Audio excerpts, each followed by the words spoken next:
Hammer Down Racing Report. And now your hosts, Scott Hammer and Ron Miller. Welcome, race fans, to the Hammer Down Racing Report for Thursday, August 3rd. Show number 292. Ooh, we're closing in on it. Closing in on that 300. I think the end of September is we're looking at there for that.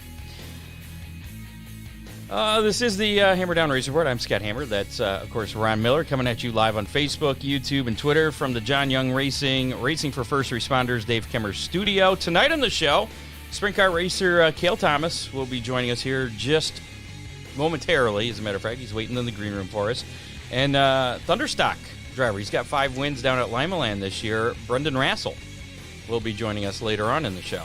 That's a pretty decent record. So, yeah, pretty full show for you tonight. And if you want to win one of those Hammer Down Racing Report window stickers, we're going to do that again tonight. That will require you to type in hashtag DCR in the comments there. Here's the window sticker. You can almost see it there. But, yeah, we'll do that drawing at the end of the show. All you have to do is just in the comments, hashtag DCR. For DCR Graphics. That's courtesy of DCR Graphics.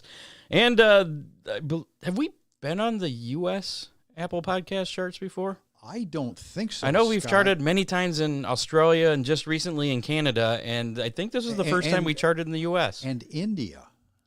Well, I don't really know that we charted in India. We just have a lot of Indian listeners, which I'm pretty sure are just bots. They're not real.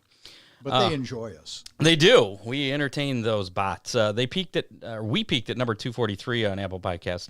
Nothing spectacular, but we actually made the chart. We charted. That's the part we're excited about. Yeah. So, yeah. And honestly, Scott, there are thousands of podcasts. So for us to be even noted. Okay. Yeah. I say millions, but you go with that. Okay. Ron Miller Race Cars in Lambertville, Michigan has race cars, parts, safety equipment, service, broken weld, fixing, welding services. Exhaust extensions. Yeah, that all kinds of things. Anything you need, give Ron a call, 734-856-7223. I have somebody who's looking for a compact, a girl that wants to get into racing. Do you know any compacts for sale, dirt compacts? I don't. What's the going price for one of those? Race ready, do you know? No, I'm not sure. Oh, my goodness. You were the professor. You know everything. I sell a lot of parts to those folks, but I don't know what a race-ready car goes for. All right, well. Nathan Goodman might be a good person to talk to there. He buys and sells and trades. If you don't know the answer, you know how to get it or who to go to. Yeah, buddy. Oakshade Raceway also sponsoring us. We're the fastest meet to race every Saturday night. Go to oakshaderaceway.com. Follow them on Twitter, Facebook, Instagram, or TikTok. This weekend is a full show, and I guess we're doing bike giveaways.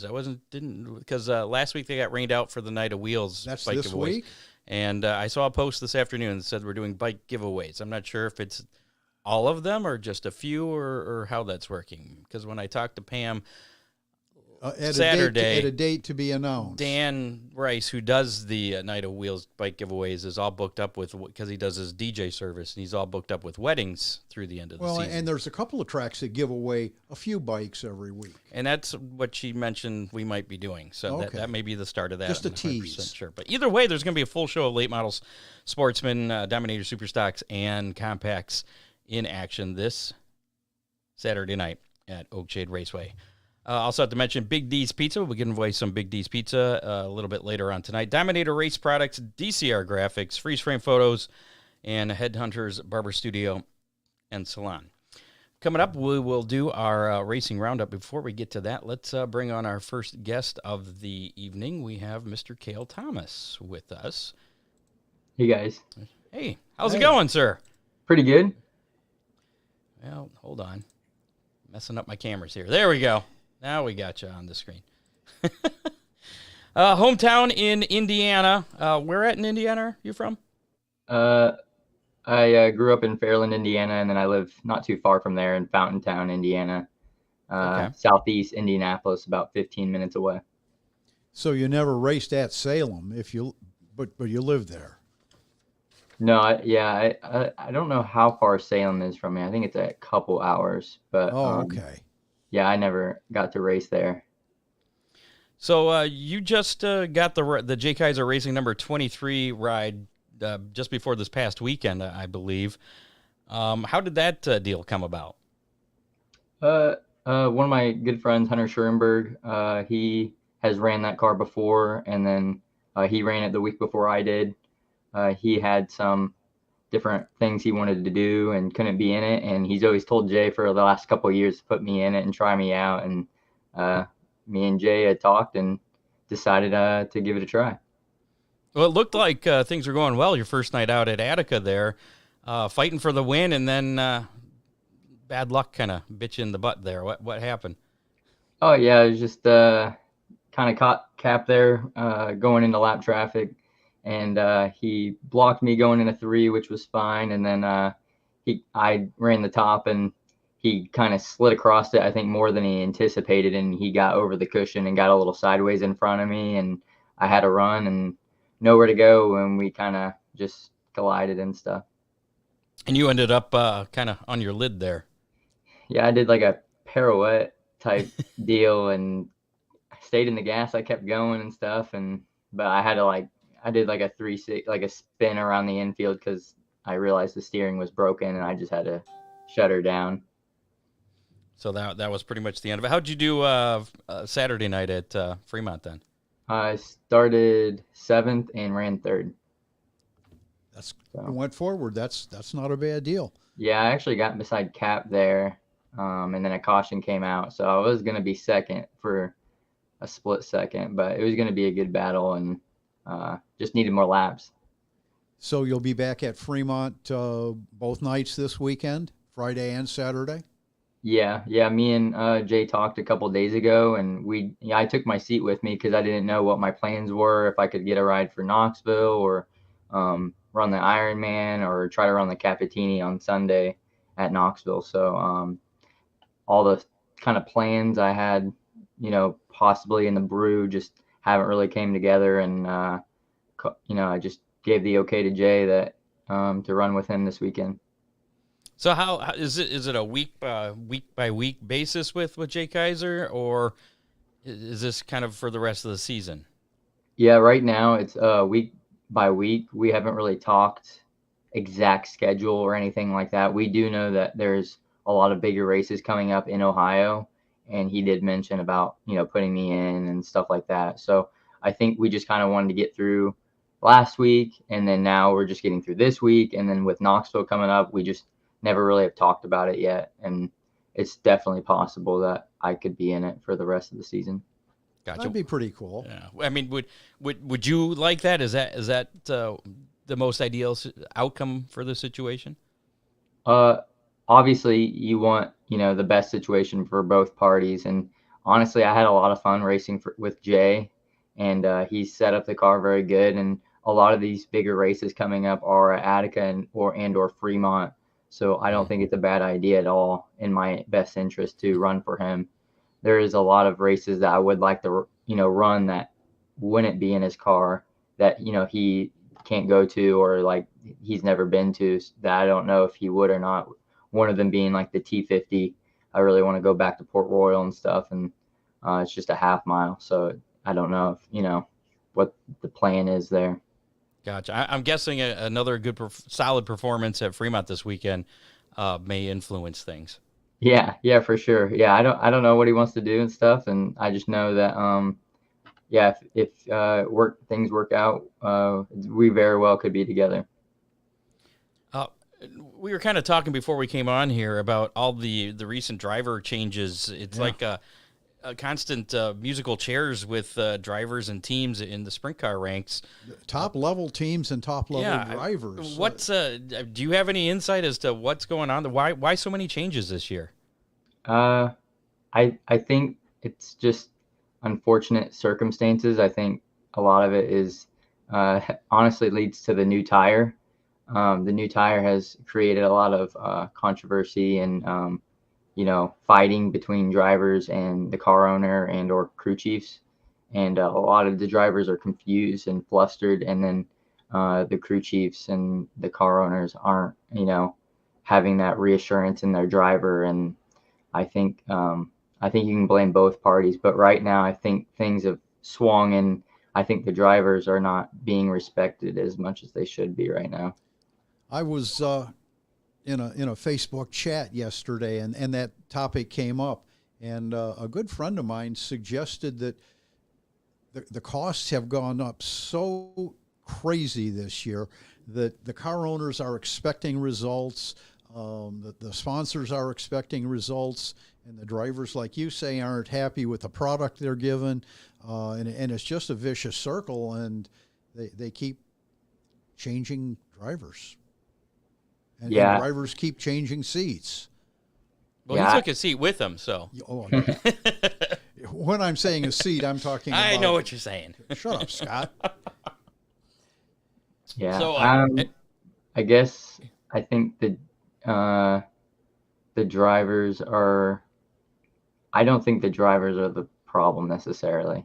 I think it's the whole product. And I think you can always blame drivers for making mistakes and them being maybe babies or complain about the car a lot. But at the end of the day, I think there's a lot of really good race car drivers that are splitting up with their teams that I don't think necessarily are bad drivers at all or doing anything wrong, really. The top guys are having issues too. So I don't think there's not really that many top level drivers to switch in and out that makes sense. So unless you're wanting to give a lower non-traveling guy or regional guy a chance, there really is nobody else left to get. Well, the good news is I don't have any driver changes this week. I think for the first time in at least a month and a half. So maybe things are starting to settle down. I think there was something, wasn't there? Well, I'll blame my producer if we miss something then. I thought there was just something. Hold on, let me think about it for a second. If you think I'll remember. Why are drivers like Larson and Rico so consistently up front? Is it equipment? They can't be that much more talented than the top 10 or 12 national racers. I think Kyle definitely, probably, you could say he is because of his background and disciplines. But I think that's a good point, and I try not to get into that too much. But the reason why these drivers are getting exchanged is because the car owners think it's the driver's fault. And the common denominator between all the top guys compared to the sub-second tier drivers, people like me or even people above me, is the drivers, the crew chiefs, the team itself, the equipment has been all the same for years and years. Rico and Ricky they struggled there for a while when they first started, working together. And look at them now; they're one of the top, if not the top, sprint car teams in the nation. Everywhere they go. Exactly, and it's because of repetition, believing in each other, that mutual respect. If Ricky struggles, Rico's there to pick him up, and vice versa. You can't be down on each other. You got to believe in the system and keep grinding every day. And that's why Kyle, Rico, Brad Sweet, David Gravel, and Logan Schuart, those guys are the best because of the system, and they believe in the system. Gotcha. I was looking at some of the comments here. I did see something about Zeth Sabo. Is that the one you were thinking of? Yeah, I get. Yeah. And we just had him on the show like a month ago, and Right. he switched to ride. So yeah, so I guess it's Hickle. I mean, I don't know how deep people want to get into that, but there's some things going on there with that car. Lots going on. Yeah, and Tim Schaefer. Yeah. Okay. Yeah, that's right. That's right. That was the one I was thinking of, the Tim Schaefer, and then he's hopping in my old ride. So yeah, Thank you. Okay. All right, so I was wrong. The musical chairs continues. We'll move right along from that that's one. crazy. That's crazy out there. Dean wants to know here, how do you like working with AJ Stewart? Wow, that's an awesome question because I think AJ is one of the greatest tire guy car chiefs I've seen in a while, and he wants to be a crew chief. So I don't know how it would be possible, but wherever I go or if I keep working with Jay, like I'd want him to stay with me wherever I go from here on out, because he's a really good guy and really good at working on the race car. No, let's switch gears a little bit because I came across a fascinating story from 2016 at Atomic Speedway, a kind of deal that changed your life for different reasons. You want to talk about that and kind of go through what happened and what happened after the incident? Yeah, sure. I had a bad accident in 2016 at Atomic Speedway. I wrecked out of the park and was not responding and was repeating myself a lot. So they decided to lifeline me and take me to the closest hospital in Columbus. And they did all these scans on me and made sure I was okay. I had a concussion, and they were worried about internal bleeding and stuff. Fast forward a month later, I'm home from the hospital. My mom comes in and tells me, starts reading off this letter that about my stay at the hospital, and they found on one of the scans that they found a mass on my kidney, and they believed that it was renal cell carcinoma. And it was just crazy that we had to read that through a letter and not get a phone call or something like that. But anyway, immediately we just wanted to find out what we could do and how bad it was. And we went to one of the top specialists in the United States. It was right here in Indiana, Dr. Sprunger. He did his test and decided that it was renal cell carcinoma, which is kidney cancer. And there's 3 different types, and I had one of the rarest forms of those 3 types. And this cancer is found in 60-year-olds. So it was pretty crazy that a kid that was 18, 19, I think 18, 19, it's been so long now, it's adding up, but had this cancer. So I was like the 1% of the 1%. And luckily the wreck happened when it did, because it's a long growing tumor. We decided that he was going to do surgery and I wouldn't have to go through any chemo or anything like that. And he ended up only taking 10% of my kidney. So it was a blessing in disguise that I had that racing accident. I was going to say that accident was really fortuitous. That accident saved your life. Because kidney, there's no such thing as kidney pain. It can go for years and years, and you don't know. Have you had a kidney stone? Those hurt. That's the stone. That's the blockage. You're right. I'm sorry. But yeah. So, did you think you would ever get back in a sprint car when you're going through all this? Yeah, we definitely took some time off just from the wreck, and then I just had to get my head back on straight. And then I think I even ran at the end of the year, like the last race at Fremont, and I wasn't even right. I shouldn't have probably raced that, honestly. And I don't know.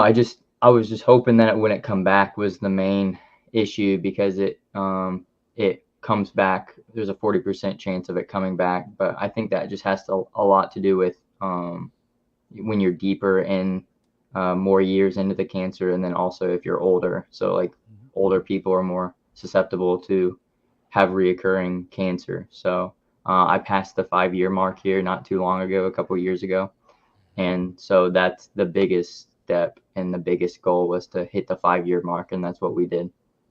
So everything's still good? Yep, I'm good. I got both kidneys, and I haven't had any problems. I live a healthier, happier life. I'm closer with God, and yeah, that's the second part of the story, is that relationship with God. I started going to the gym more and to church more. I was going Monday through Friday to the gym during the off season to get back in shape of things. And I decided to go one Saturday, and I ran into my pastor, Gary, at the gym. And it was a pretty big city, so it was surprising to see him there. And I just said, "Hey, Gary." And he said, "What's up? You go to the creek?" And I said, "Yep."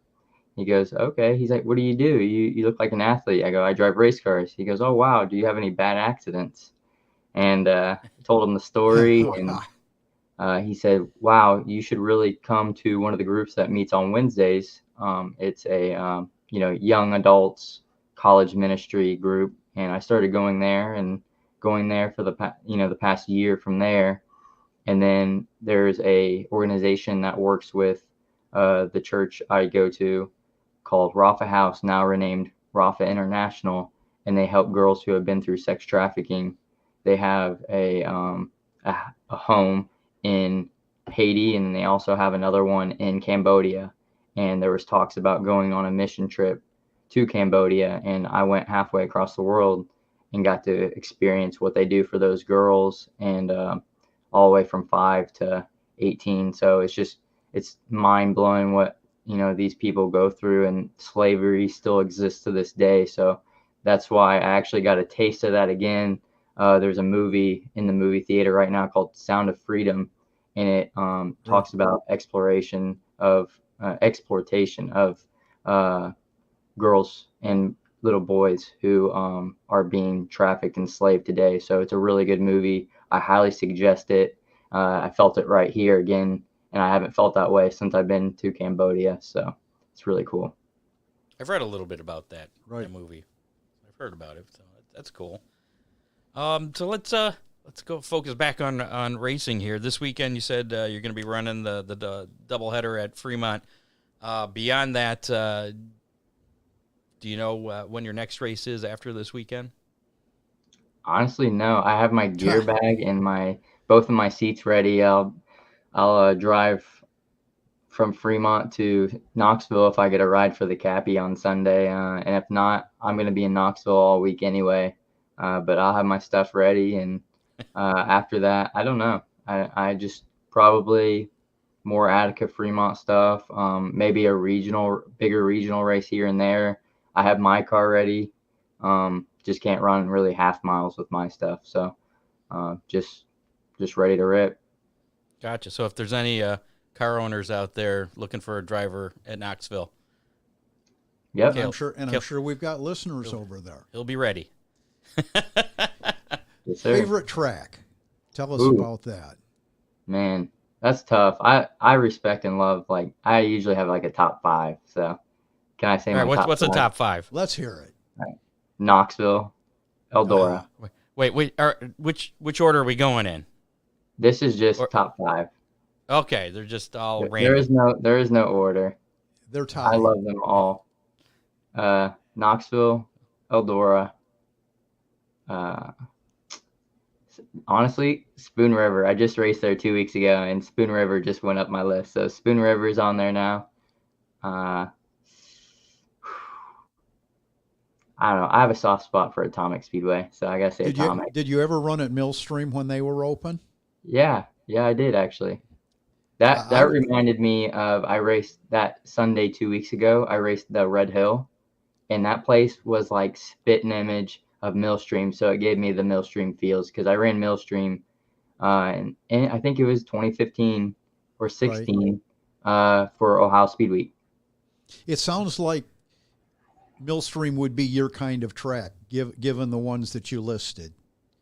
Yeah, it's momentum-y, a little flat for my taste, but I'm good at momentum-y tracks. So I love small tracks, but there's something about those 3/8, half mile, big quarters. I just banked, and if you got multiple grooves, I'll find the best groove around you.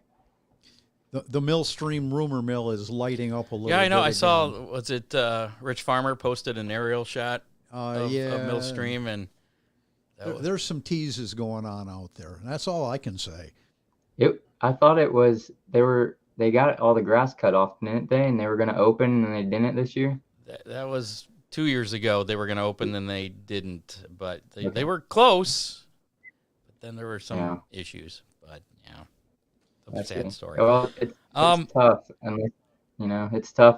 There's a lot of racetracks going on in Ohio right now, which is a good thing, but it's spreading everybody a little thin, I think. So I wish the Ohio tracks would come together and not everyone race against each other on Saturdays sometimes. There is a little cooperation between some of the tracks. They've some of the tracks kind of have their own little series. The Attica Fremont Championship Series. Those two tracks though have worked together for years. But those two work together. last Saturday, Wayne County was running and Sharon was running, and then Fast was running in Indiana. So like it was like over 100 cars that could be racing against each other that weren't. So I blame Ron. It's all Ron's fault. Me? I didn't do it. No. Is there anywhere that people can follow you, get Cale Thomas merchandise? Yeah. Just go to any social media site, my name, Cale Thomas, and then if it's Twitter, Instagram, anything like that, just add a 91 at the end. So Cale Thomas 91. And you should have the link in any of my bios and stuff. I own this little side gig I'm trying to get going, a custom candle business. So I sell my shirts on there and stuff.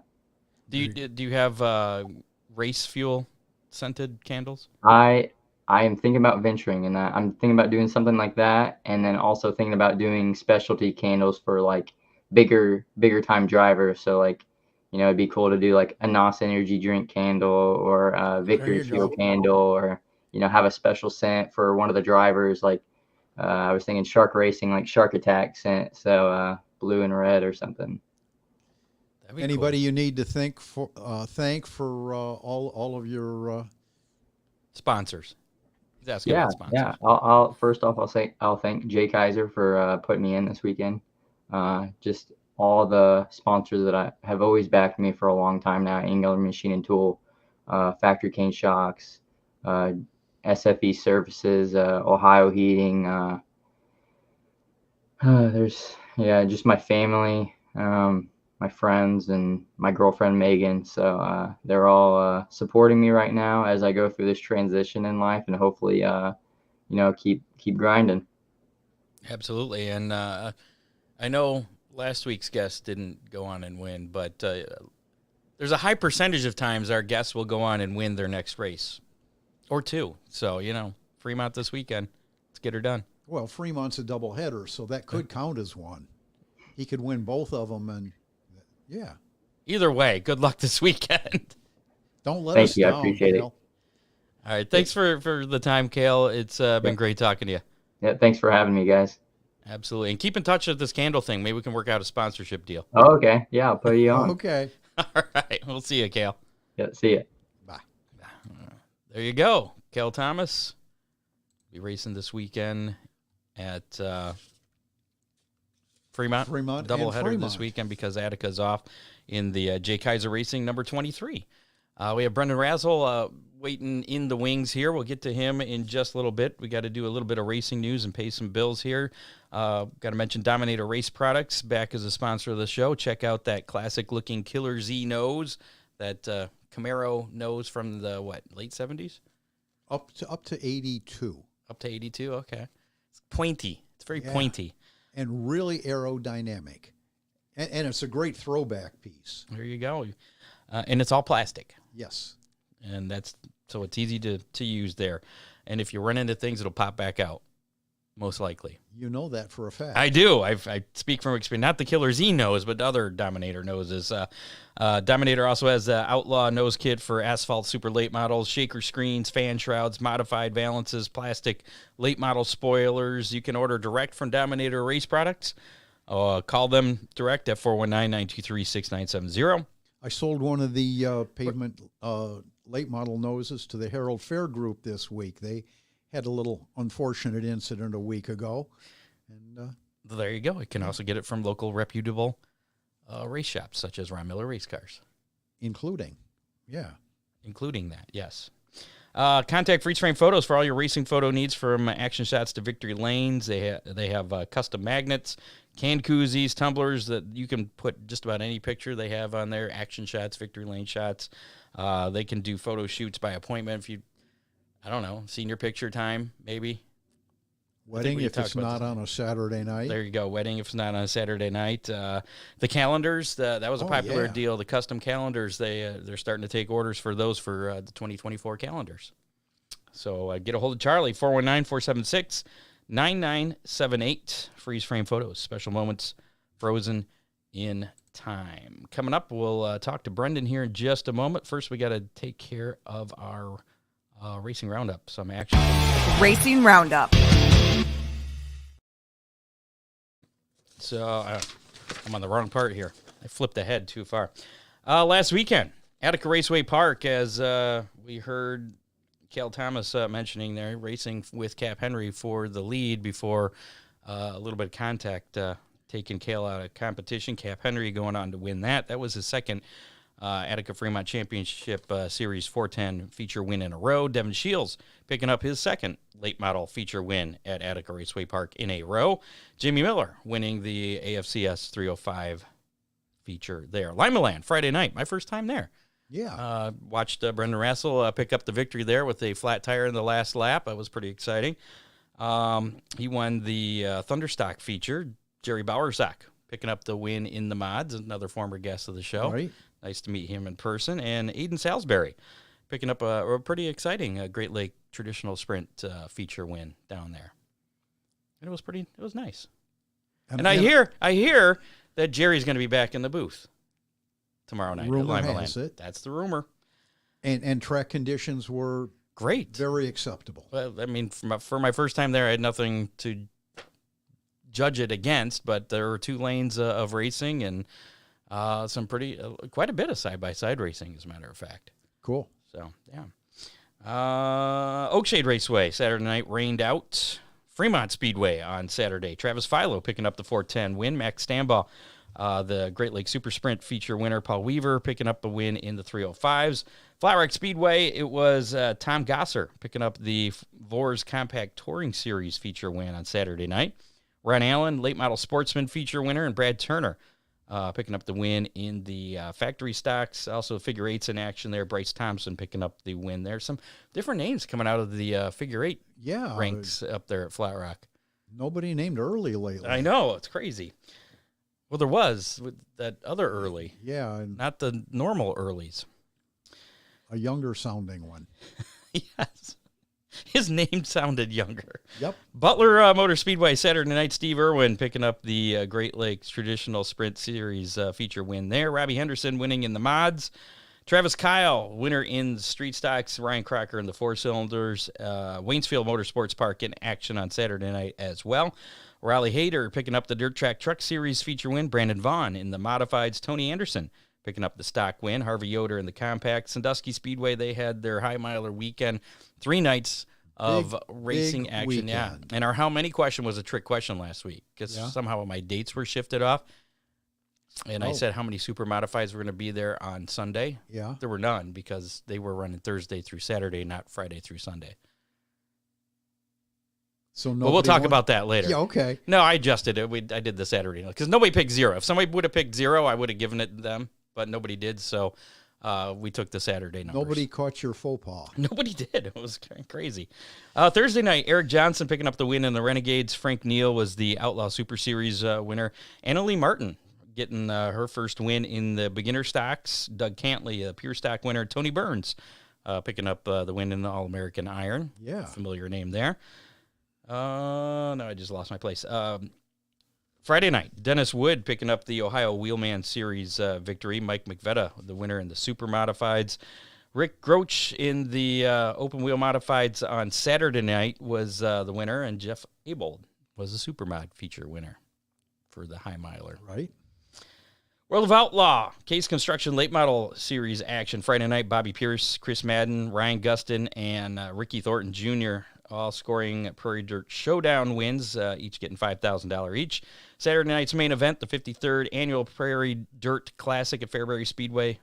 RTJ picking up the win there, Ricky Thornton Jr. $50K richer after that one. Boy, they just, the big paydays just keep coming, They do. Scott. Apparently you can get rich racing. Tuesday, Hawkeye 50 at Boone Speedway. Bobby Pierce picking up a win there. And I think I saw that the World of Outlaws, they're off for like almost a month now. Really? Yeah, not till the end of the month or early next month is the next race for them. The Tezos All-Star Circuit of Champions in action last Thursday. Aaron Reitzel picking up the win at Lake Ozark Speedway. Buddy Kofoid picking up the win at I-70 Motorsports Park on Friday night. That was actually his first All-Star win of the season. And Rico Abreu picking up the win at Knoxville Raceway on Saturday night. World of Outlaw NOS Energy Drink Sprint Car Series action. Weed Sports Speedway on Saturday was rained out. But on Sunday, David Gravel picking up his 10th World of Outlaw win of the season. SRX Series action last Thursday night, and we have some news related to that we'll talk about a little bit later. But your winner, Kyle Busch, I believe that was his first time running SRX Series, picking up the win at the Pulaski County Motorsports Park, also known as the Motor Mile. NASCAR action this past weekend, Carson Hocevar picking up the win at Richmond. And also, I guess the playoff field has been set already for the Truck Series.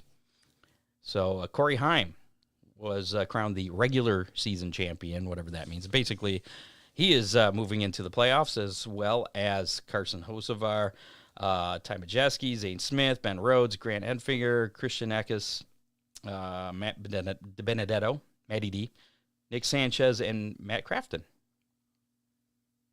Matt Crafton had a pretty good night. He did? Yeah. Where'd he finish? I think fifth or so, and scored stage points in every stage. So, well, those drivers will be in the first round of the Truck Series playoffs.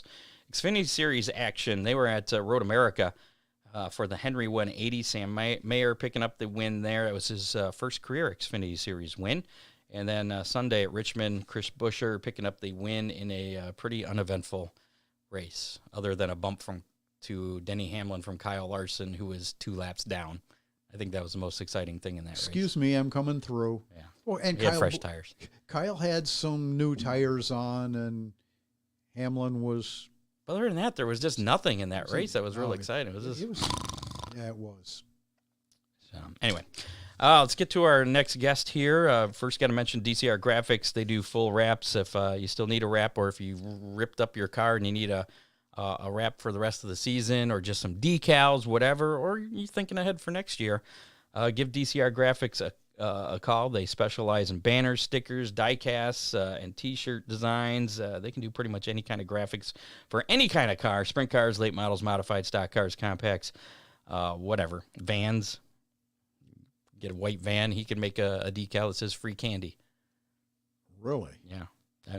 I don't recommend that because it's probably not good. But DCR Graphics, locally owned and operated. Call or text Dale at DCR Graphics, 419-308-9523. You can also get the official Hammer Down Racing Report window stickers from DCR Graphics.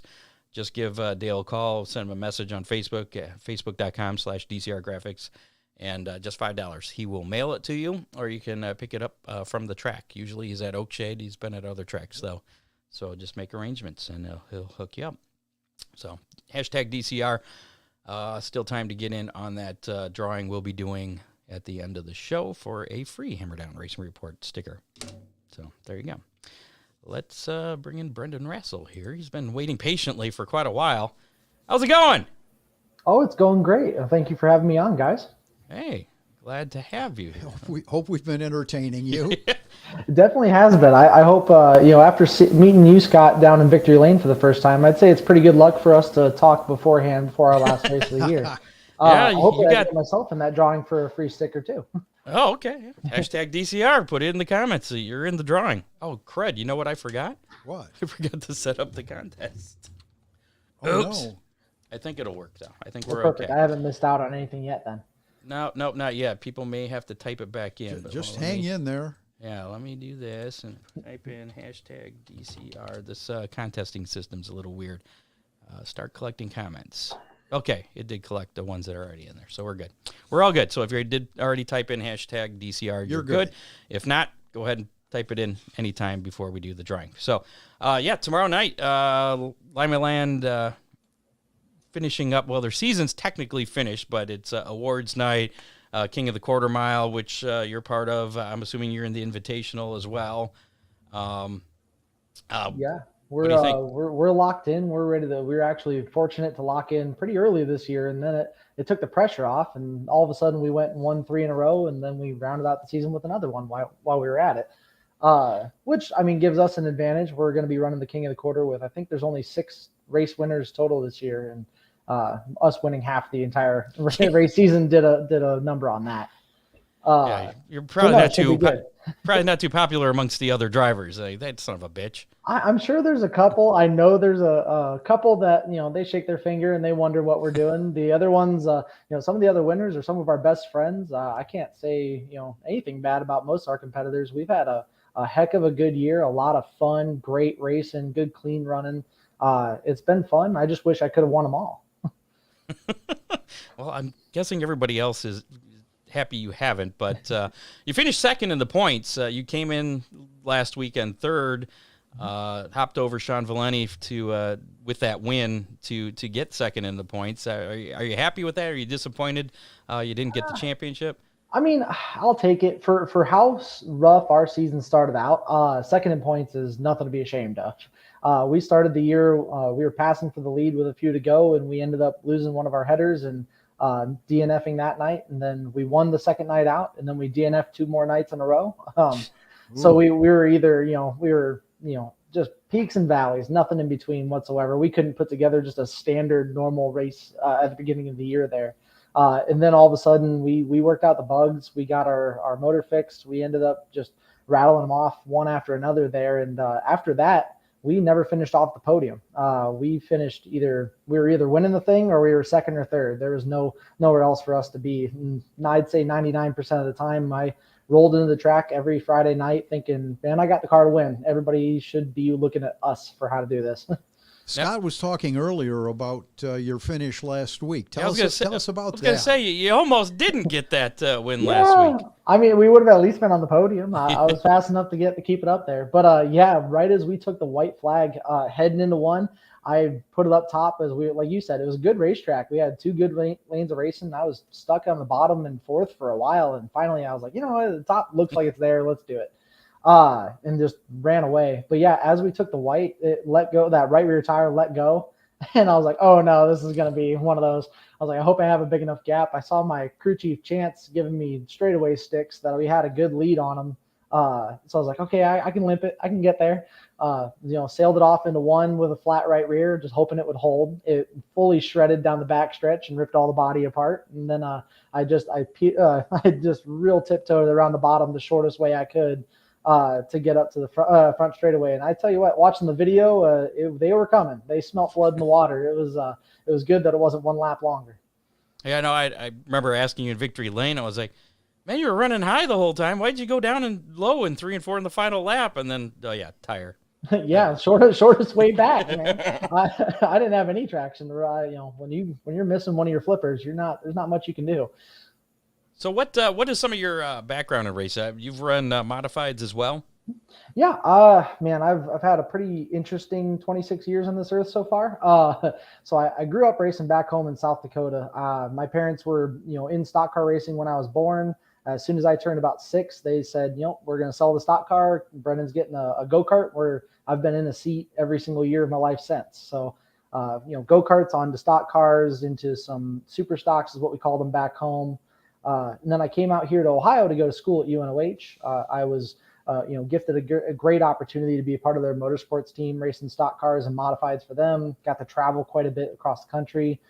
Somewhere in there, I managed to get my way into a Monster Jam seat for a bit. So I drove some monster trucks and got to travel around the country for a bit. Albeit I wasn't that good at it, but it was a lot of fun. Finally, graduated school, 2020 kind of happened. So we all took a year off, and I kind of recollected and figured out what I wanted to do with my life. And one thing I fell in love with is right up here, growing up in the middle of nowhere in the prairie of South Dakota, the nearest track to us is, an hour and a half away, 2-hour drive, versus right here in Ohio, man, between Illinois, Indiana, Ohio, Pennsylvania, even throw Kentucky in there. There are so many great dirt tracks, and that's my lifeblood. So being here in Ohio it makes perfect sense to me. So I wanted to, set up shop and buy my house and start building my own cars and stuff like that is the goal here before long. So right now it's just us with our little open trailer operation and stock car, but we're hoping to advance quickly. So is home in Ohio for you right now, or? It is now. Okay. Now. All right, but you plan to stick around at least in this area? Yeah, I'd honestly, I love, In like the I said, I Midwest. love having, the true, what you guys call Midwest. It's still east to me. But no, I love how close everything is here as far as there's so many great dirt tracks and great racers, and there's a bunch of great competition. So for someone like me that wants to build my own cars and race against the best in the country, there's no other place I'd rather be. So right here in Lima is a great place to set up shop as far as I'm considered. You went to school at UNOH. What's your day job? My day job right now is actually I just got switch jobs. Actually, I just signed the paperwork today. I actually just signed on to be a part of the maintenance plant for a production facility here in Delphus. Actually, it turns out I figured out a while ago, especially with Monster Jam, that if I go into racing and work on other people's race cars, it's really hard to build and drive my own race cars. When you're working every Friday night on someone else's rig, it's pretty hard to Sure. it's pretty hard to build your own car. So I took a step away from as far as like a career in motorsports, and I want to focus on my own racing and having my own fun. I think it's more, to me, it's a little more rewarding just being on that side of it for right now. Now, being a student at UNOH, did that kind of open up more opportunities as far as racing goes for you? Oh, a ton. I mean, as far as job opportunities and just racing opportunities to be, to help out with different crews and travel all over the place and learn from other people. And, when you get to walk up in, a super late model pit and go, hey, I'm going to school, but I'm trying to figure this out. Would you teach me a little bit about what you're doing? Maybe not all your secrets, but just, clue me in a little. And it seems like a lot of people are very, very open to that. They're awesome as far as oh yeah, you're a student, you're just trying to learn. Here's what we're doing. Let's walk you through it. As far as what UNOH provides as you graduate, there's a ton of opportunities for job placement, resources for you to get internships. There's really a ton of opportunity. I'm just the weird one that chose to go my own little way. Well, you should have UNOH. You need to go back and ask them to pay you for being a paid spokesman. Oh, well, for a little while I worked for them okay. as a recruiter for a bit, but yet again, there's a lot of travel, a lot of, and when you're traveling that much and it's not even for your own race crew, it gets kind of stressful on the home life. So ended up just walking away from that so I could focus more, but there's no bad blood there, man. I love those guys. They do great work. And all the teachers and some of the people that I met there are still great friends to this day. So yeah, all the love there. Now, do you run you've run Limaland this year? Any other tracks you get to? We haven't really made any other tracks this year. Last year we primarily ran Montpelier, Indiana. Okay. We wanted to make a trip down to Waynesfield, but just with our budget and some other family stuff going on, I actually just got married this year, so we've been working through a bunch of different stuff. Thank you. So that's been a hassle in its own self. I love it. I love my wife to death, but it's been a hassle. But yeah, so we wanted to go to a couple other tracks, and then as we're wrapping up Limaland, we actually want to sell our stock car so we can move up to mods. And it sounds like we've got a few people already interested in it, pretty hardcore interested in it. So maybe this might be the end of it for us. So next year, you might be in a modified. That's the plan. I want to be up in the UMP mods. I mean, we're no problem with stock car racing. I love it because some of the lower divisions, in my mind, you get to do a lot more innovating. You can kind of play with some rules more so than you can on a national level. But the mods, I mean, we're running the same exact tires, we're going through the same fuel, we're running pretty much the same motor and powertrain. At that point, the cost of running is almost the same night to night as far as a stock car to modified, but the payouts really don't match. So, and then the freedom that comes with running the modified, that when you're, under the UMP sanctioning body, I can pack my stuff up, go down to Florida and race with people. I can go over to Pennsylvania. I can go over to Kentucky or Illinois. Who knows where I want to go.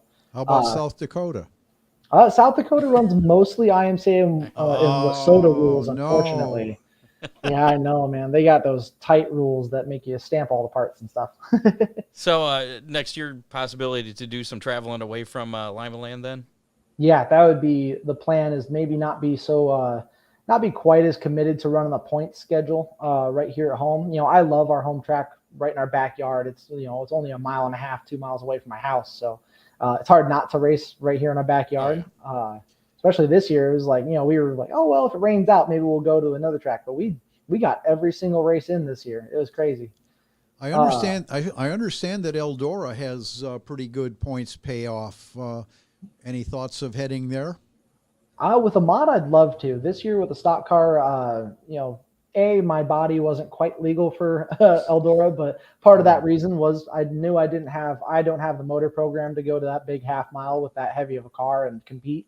We're making do with just a little 383, but she's got some spunk. She does good on this little quarter mile. So what's your racing name there? The Razzle Dazzle? Yep, Razzle Dazzle, man. Play off your last name? Yeah, absolutely. So a good friend of mine dubbed me Razzle Dazzle because the announcer down at Volusia, when I first went there with the motorsports team for UNOH, driving a modified, literally the first heat race out, I think it was only the 4th lap in, I got caught up in the wrong place at the wrong time, and I ended up on my lid. And the announcer sat there and he's like, "Oh, you just put a little too much razzle dazzle on that one." And he kind of like, I think in his mind, he's like, it's just a throwaway joke. I'm going to leave it alone forever. But a couple of my buddies, they just latched on and they're like, "Oh, if I can make it stick, you got to stick with it." And sure enough, man, he every single day he looked at me and said razzle dazzle, just burned it in my brain. So, I mean, I couldn't let go of it after that. And I love it anyway. So after this weekend, or tomorrow night, as a matter of fact, is that it for your racing season this year? We'll see. If we don't sell the race car right away, then I'd love to hit up Montpelier Motorsports Park as well as Waynesfield right here in our backyard. So it just depends on when the car gets sold or who wants it and how fast we can get started working on a modified. So, gotcha. And if people using this opportunity for you here, if people are interested in your purchasing your car, how can they get a hold of you? Oh yeah, they can find us pretty much on any social media platform. They can find us on Facebook as our primary. You can just go to Razzle Dazzle Racing, our racing page there, and message us. You can always message myself on Facebook or anything like that. We're also on Instagram and everything like that too. Same Razzle Dazzle Racing page. And the car could be bought in any shape, man. I'll sell a turnkey, complete car. You can have the trailer with it for the right price. Wow. There we go. I need a new car. No, I don't. I should. Yeah, you do. No. With my notebook while you're at it, and you can come over here to Lima and go dominate. There you go. So looking ahead to maybe 5-10 years down the road, where would you like to end up as far as your racing career? I mean, you looking at a NASCAR level? You're looking at like World of Outlaws or Lucas Oil or modifieds? I think, man, I would love to race a late model at least once in my life. I would never turn down that opportunity. I think they're the pinnacle of dirt racing, in my opinion. As far as just technical advancement, they're just so damn cool. Ron's got one sitting just in his shop there. I think. All right, I'll get my gear bag. We'll go on Saturday. Let's go. No, as far as 5 years from now, my 5-year plan, I really would love to be building my own modified chassis from scratch, being a small time car builder right here in Ohio. Something like, I don't know if you guys know, obviously Todd Sherman is kind of a regional name right around here. Love the guy to death. He builds some good cars. And I think as far as running their own little business and their own shop right there in Indiana is kind of my level of living the dream. Maybe I don't need national notoriety or fame. I just want to win some Hell Tour races, be a regional champ, and build some cars, and that's going to be my day job. That would be my 5-year plan if everything goes perfect. Well, hey, at least you have one. I mean, that's the important thing there. Exactly. Any sponsors you want to give a shout out to? Absolutely. There's a couple people that obviously keep our whole crew running together. My crew chief Chance Hawley, my wife Abby, as well as one of our great crew guys is John Higgins over there. He helps us out every weekend. But also sponsors as far as Race Car Bodies by Daily right over there in Indiana. They do a lot for us as far as supplying parts and meeting us at the track, and as well as whatever I need. If I needed it at my door the next day, he's on it. We also got a huge sponsor with Neff Bodies and Graphics. They keep that car looking like the Bengal tiger that it is, as well as a good buddy of ours, Pro Hall, from back home in South Dakota. They reached out and gave us a huge helpful sponsorship when it mattered, when we were trying to get our program off the ground last year, and helped us out a ton. Also got to give a huge thank you to Hunter Bailey. He's actually a young kid right here. He's still in school. He's still at UNOH, but he built our engine from the ground up for us. That little 383 has been killing it this year. So Bailey Built Race Motors is his little side business. So huge thank you to Hunter there. So what odds are you giving yourself to win the King of the Quarter Mile tomorrow? I'd say it's probably 9.5 out of 10 chances I'm walking away with it. Right. Have you ever won that? Not yet. I've never been in one yet. Oh, okay. Now, what's their format? Will you be starting up front with that, or pill draw? I know for the Invitational, it's a straight up pill draw is where you start. So hopefully we can draw good. Usually my luck for drawing is horrible. I know. But I believe King of the Quarter goes off of points situation. So we should be starting outside pole, and I feel awfully good about my odds then.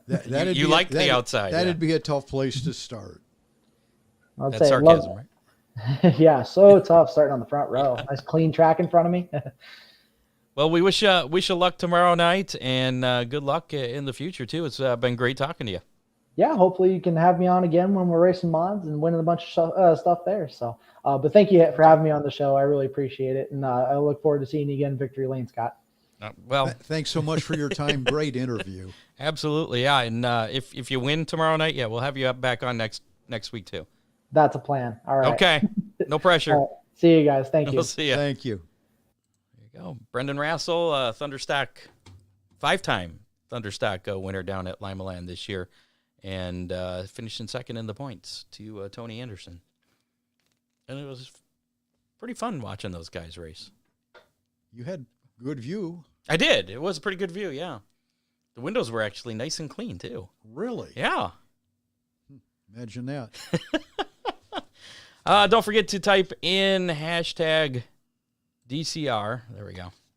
For your chance to win that Hammer Down Racing Report window sticker. We'll be doing that drawing here very shortly. First, we have a little bit of racing news to get to before we get to tonight's How Many. So let's do that now. Latest racing news. The CW. Are you familiar with that? What the CW is? No. It's a network. It's a network that used to be just like teen shows and stuff, and they've cut back on budgets. It's like locally channel 13-2 is the CW over the air. They're going to become the exclusive home to the NASCAR Xfinity Series starting in 2025. Yeah, the deal will reportedly run through the 2031 season. So was it 7 seasons? So locally it'll be on 13-2? 13-2, yeah. So, they're going to carry 33 Xfinity races each year, plus practice, plus qualifying events. It's the first time in Xfinity Series history that each Xfinity race will be available on free over-the-air broadcast television. The races will be produced by NASCAR Productions in close collaboration with the CW. The 7-year deal is worth $800 million. Wow. Yeah, that's per a report from the Sports Business Journal. Xfinity races typically draw an average of 1 million viewers per race. They looking for any on-air talent, Scott? They're using the NASCAR. I think actually the article I did read said they are looking to put together a team to cover for them, a broadcast team. But throw our names in the list. We could hit the road. Can we? Oh yeah. All right. Well, we'll see. But yeah, I thought that was interesting. The CW, they're getting into sports. They just signed a deal a little bit ago with that Live Golf thing. LIV Golf, whatever the heck it is, the other, I don't know. So I guess they're trying to get into sports. I thought Liv and PGA were. I thought they got back together, so I don't know. But they signed the deal with Liv before they got back together. But I'm not. This is not a golf show, and I don't know anything about golf other than it makes me sleepy, more so than NASCAR sometimes. But anyways, moving on. Paul Tracy. We talked about this with the SRX series a little bit ago. That Kyle Busch won't see him around. Kyle Busch won last week. Paul Tracy was racing side by side with fellow IndyCar driver Joseph Newgarden with 11 laps to go in the 100-lap SRX Series main event last Thursday night at the Motor Mile. Did you see that, by the way? Did you see what happened? I did. Okay. Well, then this is not news to you. Tracy spun himself off the side of Newgarden, basically came up, Newgarden into the wall coming off of the corner. Track, bang, and kind of turned himself, and he's spinning him in front of the entire, well, not the entire field, but a good portion of it. NASCAR legend Ken Schrader came into the scene with nowhere to go, slammed into the side of Tracy. Both Tracy and Schrader were sent down the track and made contact with the inside wall. Each car needed a record to return to pit lane. After the crash, Schrader walked over to Tracy's machine. He unhooked the window net on Tracy's car and stuck his head in the driver's window to have a brief conversation. Well, that was just so that he could... He was checking on him, make sure he's okay, right? Tracy was okay. Yeah. Wanted to make sure he could get out of the car all right. I'm sure that's what it was, yeah. Tracy and Schrader were involved, I guess, in an incident in the first race of the season as well for the SRX series. In that case, Schrader felt that Tracy ran him over. Schrader told ESPN after the crash this past week, or last Thursday at the Motor Mile, quote, "I'm not running another race with him. I'm done," unquote. He seemed pissed when he said that, too. Yeah. On Friday, Paul Tracy was suspended by the SRX series. It marks the first suspension issued by the series since it debuted in 2021. Tracy had a different view of the accident, though. He said that, quote, "I got a nose ahead of him, a half car length ahead of him, and I just got hooked.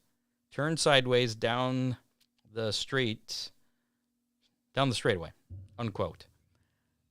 So apparently, not the way I saw it, but that's okay. Paul Tracy rejects everybody else's reality and substitutes it with his own.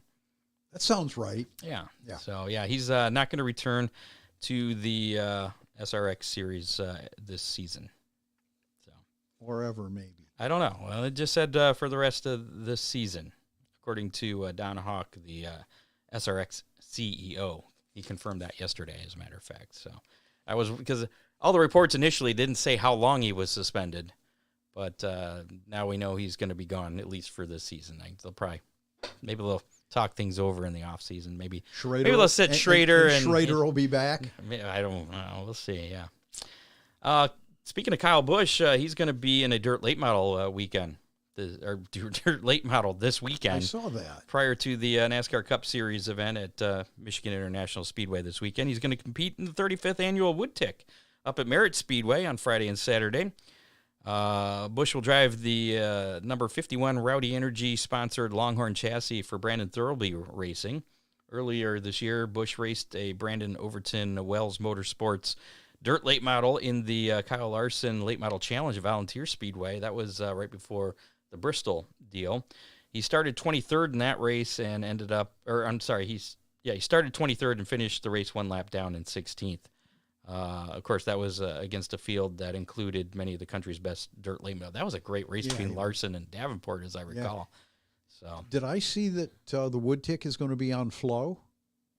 I'm not sure. I did not see that. I did not see anything that maybe producer Dave will know. Producer Dave might know. I'm sure he will. All right. Jimmy Johnson, Chad Knaus, and Donnie Allison were announced as the inductees on Wednesday for the NASCAR Hall of Fame in Charlotte. The three make up the 14th class of the Hall of Fame's history. Allison was selected as an inductee on the Pioneer ballot. Janet Guthrie received the NASCAR Hall of Fame Landmark Award for her pioneering accomplishments as a racer from 1976 to 1980. The enshrinement ceremony will be held on Friday, January 19th. Next year in Charlotte. Doug Frost says, yes, it will be on Flow. Well, there you go. Ask and receive. Bloomsburg Fair Raceway, 3/8 mile dirt track located in Bloomsburg, Pennsylvania, has been shut down following a court ruling.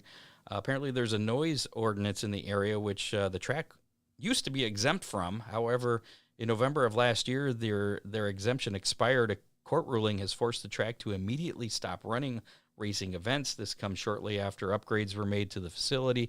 The fair is presently considering legal action, appellate rights in relation to this, and will continue to pursue damages against the town for its losses in relation to this temporary shutdown of racing operations. They say temporary, so hopefully they get that straightened out. I saw they had a news clip about that from a local channel. I was watching it. I saw. Do you see the people that they interviewed? I'm glad they shut that thing down. Oh, yeah. Apparently, they didn't get any The of racetrack was there before the people were. and that's usually the way it goes. Shane Van Gisbergen. Gisbergen? The guy that won the Chicago race. He's undefeated in Cup Series action, as a matter of fact. He's 1-for-1. He's going to drive the number 41 Worldwide Express Chevrolet for Nice Motorsports in the Xfinity's, or in the Truck Series. Coming up at Indianapolis Raceway Park on Friday, August 11th. So he's going to be making his Truck Series debut. Do you think he'll get a Cup ride? I think there's a very good shot at it. And he seemed pretty excited when he won Chicago. Yes, he did. He said that he had been talking with some people, and he was committed to the V8 Supercar Series in Australia for the rest of this year, but he was open to offers for 24. Last bit of news here for tonight. Attica Raceway Park, just a reminder, is off until the 18th of August due to the Attica Independent Fair. So one of the reasons Fremont's doing a doubleheader this weekend, Friday and Saturday. There you go. That is your racing news. Dave Kemmer says the wood tick will be on flow Friday and Saturday. I changed that right when you were reading that, didn't I? That's okay. Okay. I memorized it. I'm glad. No Hammer Down hotline playback tonight, but if you would like to call, leave a message or text, 419-318-3081. Call or text it anytime, day or night. And if you do it before a couple hours before next week's show, we'll play it back. Yeah. You want to talk about the racetracks or express your opinion, whatever. Yeah. We'll listen. Tell us how much you love our show. How much you hate it. We're all good either way. Well, I don't know about that. It's constructive criticism. It's all good. Time running out to get in on that Hammer Down Racing Report window sticker, courtesy of DCR Graphics. Hashtag DCR in the comments if you haven't done that yet. We'll be doing that drawing here as soon as we get through our You can Big pick D's it up racing at Ron Miller menu. Race Cars. That's right. Or probably the Lightning McSteve car, the late model at Oakshade. Okay. We can make that connection. So last week's how many? Let's do how many. How many?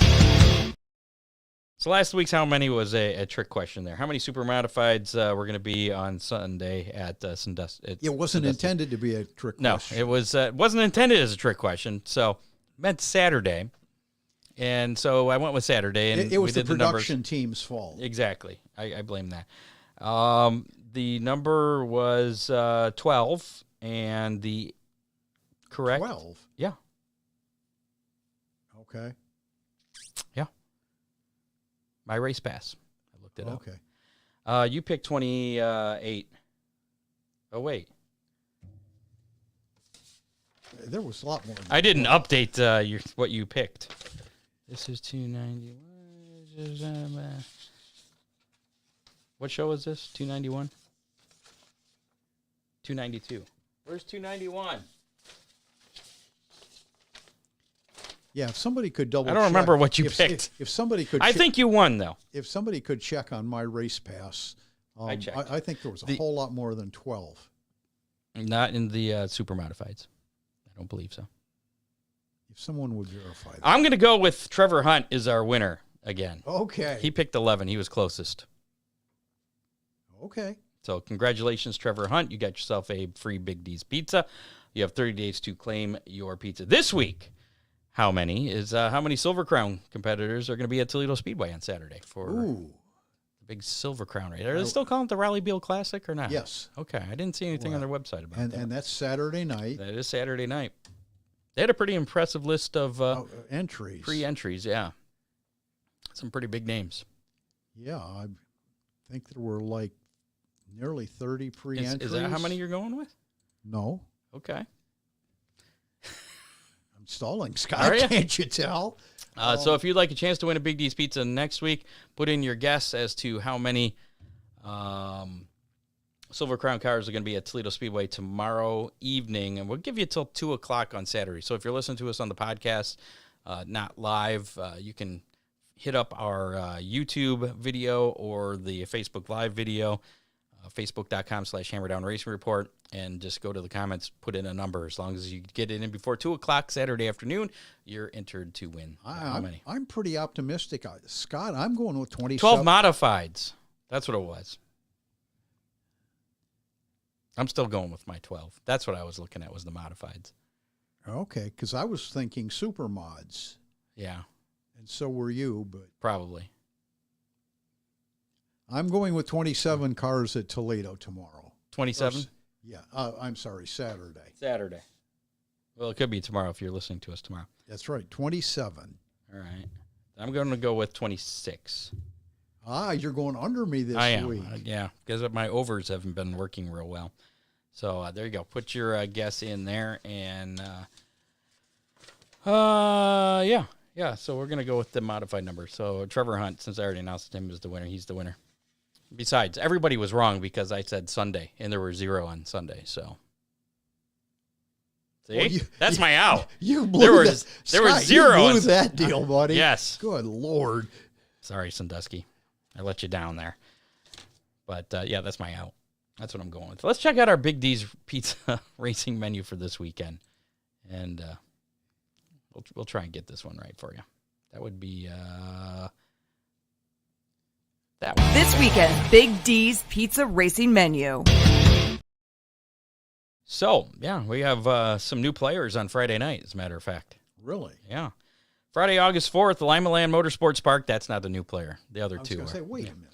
It's going to be the award celebration, the invitational races, and the King of the Quarter Mile races with the NRA Sprint Invaders, UMP Modifieds, and Thunderstocks. You can see Brenden Rassel racing out there in that. Gates open at 5 racing at 7:15, a little earlier start time as opposed to 7:30. 7:15 is when the racing is going to start, and general admission tickets $15 for that. Here's the new players on Friday night. Okay. Flat Rock Speedway, special Friday night show. Oh, yeah, because of Toledo running Saturday. So it's the Friday night special kids night at Flat Rock Speedway. Kids get in free, and they get a free hot dog. Ooh. And they're going to have the Outlaw Super late model street stocks and figure eights. Gates open at 5:30, racing at 7:30 at Flat Rock. Again on Friday night, general admission $15 there. Fremont Speedway, it's the Attica Fremont Championship Series doubleheader weekend with the AFCS 410s, AFCS 305s, and the dirt trucks. Friday night, gates open at 5, racing at 7:45, general admission $18. Friday night at Fremont Speedway. Saturday, Toledo Speedway, as we mentioned, it's the Hemmelgarden Super Fitness Night with the USAC Silver Crown Series late model sportsmen in action, factory stocks, and vintage cars. Gates open at 5 at Toledo Speedway, racing at 7. General admission $25 for that Saturday night show. Oakshade Raceway, a full show with some bike giveaways, late model sportsmen, Dominator Super Stocks, and compacts. Gates open at 4 Saturday, racing at 7, and general admission $14. Fremont Speedway, night 2 of that double header with the AFCS 410s, 305s, and dirt trucks. Gates open at 4, racing at 7, general admission $18 there at Fremont. Butler Motor Speedway, it's kids night, backpack night. 410 sprints, UMP modified, street stocks, and 4 cylinders. Gates open at 4:30, racing at 7:30. General admission $15 there. And finally, Eldora Speedway. It's $10 family fireworks night with the NRA Sprint Invaders, UMP modifieds, Eldora super stocks, and fireworks. Gates open at 4:30, racing at 7:30. General admission just $10 there at Eldora Speedway. At the Big E. The Big E, yes. Other series action this weekend, and anytime between now and our next show. Tonight, the SRX Series Superstar Racing Experience is at Berlin Raceway in Martin, Michigan. That starts at 9 o'clock. It's going to be on ESPN once again. The Tezos All-Star Circuit of Champions will be at Lake Ozark Speedway in Missouri. That is old. Never mind. That was from last week. Forget it. Yeah, apparently I did not update that part. The World of Outlaw NOS Energy Drink Sprint Car Series Ironman 55 weekend. That is going to be at the Federated Auto Part Raceway at I-55 in Peverly, Missouri, Friday and Saturday nights, the 4th and 5th. Then the Knoxville Nationals at Knoxville Raceway in Iowa, Wednesday through Saturday. That's next Wednesday through Saturday, the 9th through the 12th. The World of Outlaw Case Construction Late Model Series USA Nationals is at Cedar Lake Speedway in New Richmond, Wisconsin on Thursday. That's actually tonight through Saturday. August 3rd through the 5th. Arca Menard Series will be at Michigan International Speedway tomorrow evening, Friday night, 6 o'clock. That's going to be on FS1. That's the Henry Ford Health 200. NTT IndyCar Series action, the Big Machine Music City Grand Prix on the Nashville Street Course. That's going to be Sunday at noon on NBC. The Xfinity Series will be in action for the Cabo Wabo 250 at Michigan International Speedway. That'll be Saturday at 3:30 on NBC. And then the Cup Series, Firekeepers Casino 400 at MIS on Sunday. That'll be at 2:30 on USA Network, which is weird. The Xfinity Series is on the mothership, the broadcast network, and the Cup Series, the main event, is relegated to cable network. I'm guessing because the IndyCar Series is also on NBC, but that starts at noon. And I don't know. I'm glad I'm not in They've got that all sorted out. What's that weekend? We've got to go to CW, though. Yes, the CW.